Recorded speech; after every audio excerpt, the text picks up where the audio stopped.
Ақпараттандыру және синергетика, яғни БЖС технологиясы бойынша студенттеріне сабақ береді. Ол сендерге таныс сабақ, білесіңдер, бұл сендеріне карта бойынша білесіңдер, бұл сендер. Осы карта матрица датасында сендердің білімдеріңізді бақылап отырамыз. Сұрақтарға нақты дұрыс жауап берді. Сонда өте жоғары жақсы бағаланды.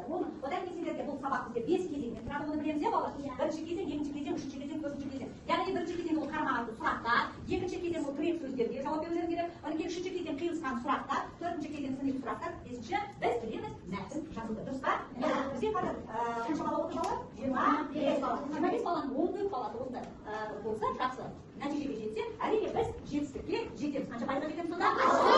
Ендеше сабаққа белсене қатысамыз ба? Сұрақтарға дұрыс жауап береміз ба? Ендеше қалай отырамыз? Сабақты орнына қоямыз. Жақсы, тамаша. Енді біз өткен сабақта сендерде қандай тақырып болу керек? Туған жер. Қандай? Туған жер. Туған жер. Оқыдық па? Оқыдық, тамаша. Ендеше туған жер деген тақырыпты білуімізді анықтау үшін, қаншалықты болғанымызды білу үшін біз оны сұрақ арқылы қазір зерделеп отырамыз. Түсінікті ғой, қаншалықты жауап беретінімізді байқаймыз. Біз өзіміздің қай жерде кім екенімізді білеміз. Мен көрсеткен бала өз орнынан жауап береді. Түсінікті ғой, балалар? Жақсы, тақырыпты, яғни бірінші қарама-қарсы сұрақтар. Тыңдаймыз, қарама-қарсы сұрақтар. Яғни бірінші міне қарама-қарсы сұрақтар деп сөйлейді. Біз осыған жауап беруіміз керек. Ал бізге сәтті береміз. Қарқоза туған жерін қалай сүйеді? Ауылын сағынып, әжесіне үйіне келеді. Бірақ сөз өшін, қалай сүйеді? Ауылын сүйеді. Жарайды, отыр. Келесі, мәтін кім туралы? Мәтін? Қалай айтуымыз болады? Өзі біледі. Айта ғой. Қас. Келе жатырмыз. Әрине, Қарқоза отыра ғой. Келесі. Мәтіннің авторы кім? Біз ең бір тыңдап отырмыз еді. Мәтіннің авторы кім? Келесі. Қарқоза кімдерді сағынды? Әжесін. Тамаша. Келесі. Дәті шыдамау деген не? Қандай мағынаны білдіреді? Дәті шыдамау деген. Тыңдаймыз? Бәріміз отырамыз. Дәті шыдамау деген. Қарқозаның көзі неге жылдырады? Өтпені болып тұрады. Не болды? Өтпені жылады. Көзіне жас келді. Жарайсың. Келесі сұрақ. Арбада түскенде кімді көрді? Кімді көрді? Арбада түсті ғой, соңында кімді көрді? Келесі. Ең бірінші ауылдың несі көрінді? Ауылға барғанда ең бірінші не көрінді?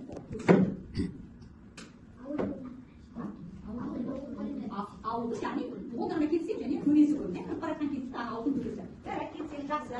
Келесі. Қарқоза әжесі туралы не ойлады? Қарқоза әжесі туралы не ойлады? Отырамыз. Келесі. Ол сұраққа жауап бересің бе? Ал. Ендеше мен сабаққа сұрақ қойып жауап бересің бе? Ол сұраққа жауап бере алмадың, иә? Есік алдында кім ойнап жүреді? Кенжет бар. Мына жерде жоқ, иә? Келесі. Сұраққа жауап беріп, жақсырақ болып жауап беріп тұрсам, Кенжетай не деп жүгірді? Ағатай деп жүгірді. Тамаша. Келесі. Қарқоза қайда келе жатты? Туған жеріне, әрине. Туған жеріне келе жатты. Кенжетай не ойнап жүрді? Қандай ойын? Айтып жоқ бала. Кейде бересеңіз, иә? Онда тұрмайды. Туған жақсы. Өзі біледі. Қарқоза нені сағынды? Қалай білесің? Қарқоза нені? Ата қарағайын сала болмай қойып қоямыз. Сондай ақыл балам. Қарқоза нені сағынды? Нені жен апасы? Қалай? Жоқ. Ағатайының аты кім? Ағатайының аты кім? Қарқоза. Қандай жақсы сұрақ болды? Бала күнінде не берген? Ол? Бала күнінде? Ойланамыз. Білесің сен сол сұрақты? Бала күнінде не берген? Кішкентай кезде не деп ойлайсың? Отырамыз. Келесі бала болсында шуаны Қайда? Ауылда. Қайда дегенде ауылдан деп, ауылда жоғары қалада жоқ па? Бар. Кітаптар қайда? Оқыған кезде әкім оқығанда не керек екен?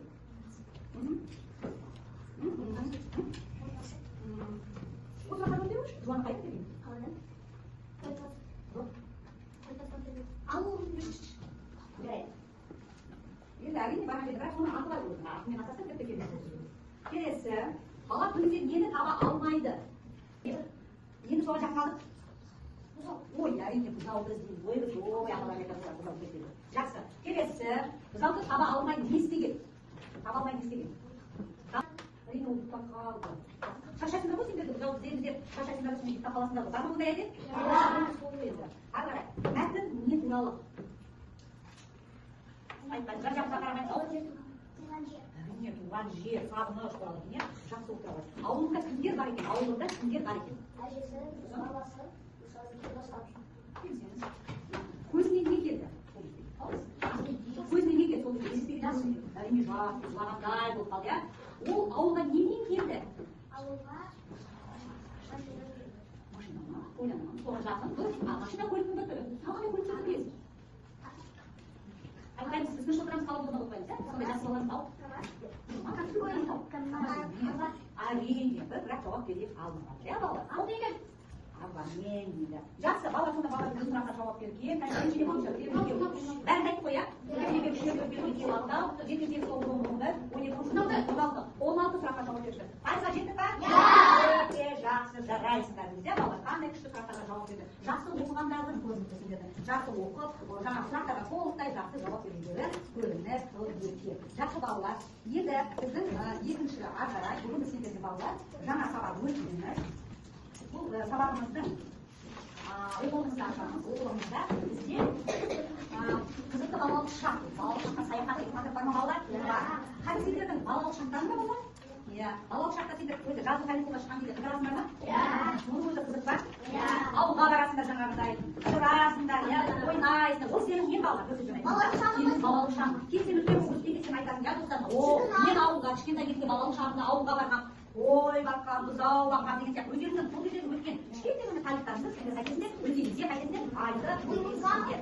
Жақсы балалар, ендеше біз 4 түлік малды білеміз бе балалар? 4 түлік малды білеміз бе? Қандай сұрап 4 түлік малды? Айтамыз? Ұзақ сиыр, ұзақ сиыр,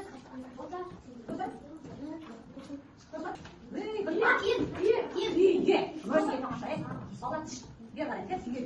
4 түлікті біз жүргіземіз. Сол үшін де біз бүгін сендермен өтетін тақырыбымыз балалық шаққа саяхат деп біз бүгін саяхатқа шығамыз. Яғни бұл әңгімені жазған Шөмішбай Сәриев екен. Кітабына бір мен қараймын. Шөмішбай Сәриев ол ақын, туған жеріндегі адал еңбегі туралы сағынышым теңізде соққан жел атты шығармаларын жазған екен. Ол кісі 1946 жылы туып, 1921 жылы қайтыс болған екен. Ол кісінің Шөмішбай Сәриевтің өмір баянын тоқталып қалайық. Шөмішбай Сәриевтің суреті сендер кітаптарында да бар, оқулықтарында да бар. Көрдің ба біз негізінде теледидардан? Теледидардан көрсетіп міне сахнада осы ақын бірнеше өлеңнің әңгіменің ақын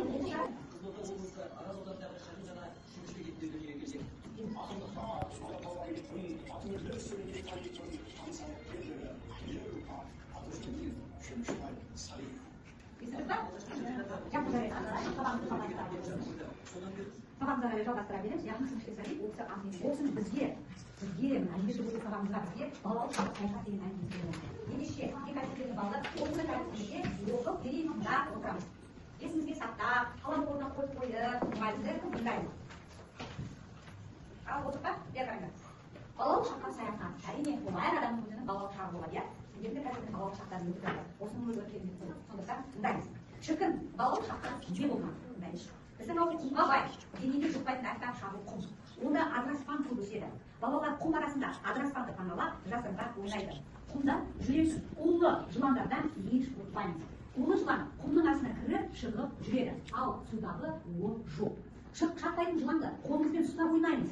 Ауылдың түйелері көбіріп, пішен жейді. Бірде көздің ортасына барып, қармақ салдым. Кенет қатты соққан жерден қайығым аударылып кетті. Суға ағып кетіп жаздадым. Су бетінде қармағым жанталасты. Сол кезде бір түйе жүзіп келіп, мені өркешіне отырғызды.